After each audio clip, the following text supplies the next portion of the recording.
नेपालको सुदूरपश्चिम प्रदेश अन्तर्गत पर्ने कैलाली जिल्लाको प्रमुख सहर धनगढीभित्र धनगढी उपमहानगरपालिका वडा नम्बर 4 मा अवस्थित छ एक पवित्र र मनमोहक धार्मिक स्थल शिवपुरी धाम। आज यो स्थान हजारौं भक्तजनहरूको आस्था र विश्वासको केन्द्र बनेको छ।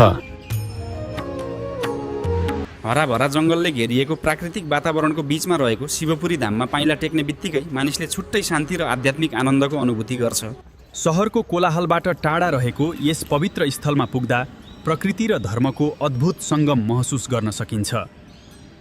शिवपुरी धाम वर्षभरि नै खुला रहने भएकाले यहाँ भक्तजनहरूको आगमन निरन्तर भइरहन्छ। स्थानीय श्रद्धालुहरू मात्र होइन, टाढा टाढाबाट आउने भक्तजनहरू पनि भगवान शिवको दर्शन गर्न यहाँ पुग्ने गर्छन्।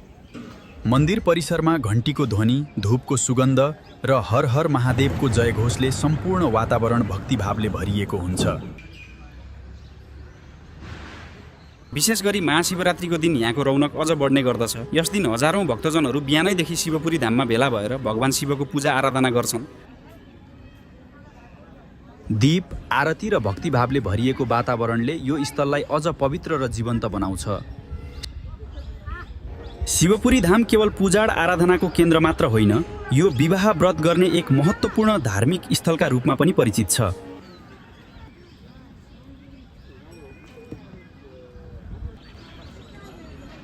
धेरै युवा जोडीहरू आफ्नो वैवाहिक जीवनको शुभ सुरुवात यही पवित्र स्थलबाट गर्ने विश्वासका साथ यहाँ पुग्ने गर्छन्।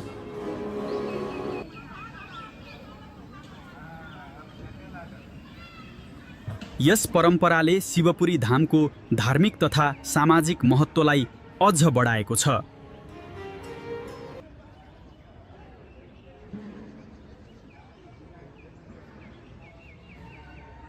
यस धामको अर्को विशेषता भनेको यसको मनमोहक प्राकृतिक वातावरण हो।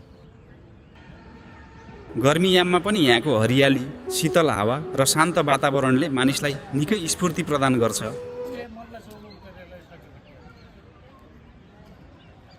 यही कारणले धार्मिक आस्थाका साथसाथै यहाँ घुम्न आउने पर्यटकहरूको संख्या पनि बढ्दै गएको छ। धेरै मानिसहरू यहाँको सुन्दर दृश्य र प्राकृतिक वातावरणलाई आफ्नो क्यामेरामा कैद गर्न, फोटो तथा भिडियो खिच्न आउने गर्छन्।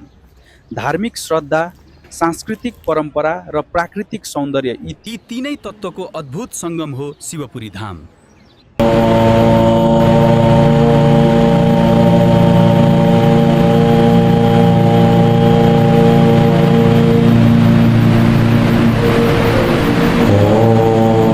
यदि तपाईँ आध्यात्मिक शान्ति खोज्दै हुनुहुन्छ, प्रकृतिको काखमा केही समय बिताउन चाहनुहुन्छ वा भगवान शिवको दर्शन गर्न चाहनुहुन्छ भने धनगढीको यो पवित्र स्थल शिवपुरी धाम तपाईँका लागि एक उत्कृष्ट गन्तव्य बन्न सक्छ।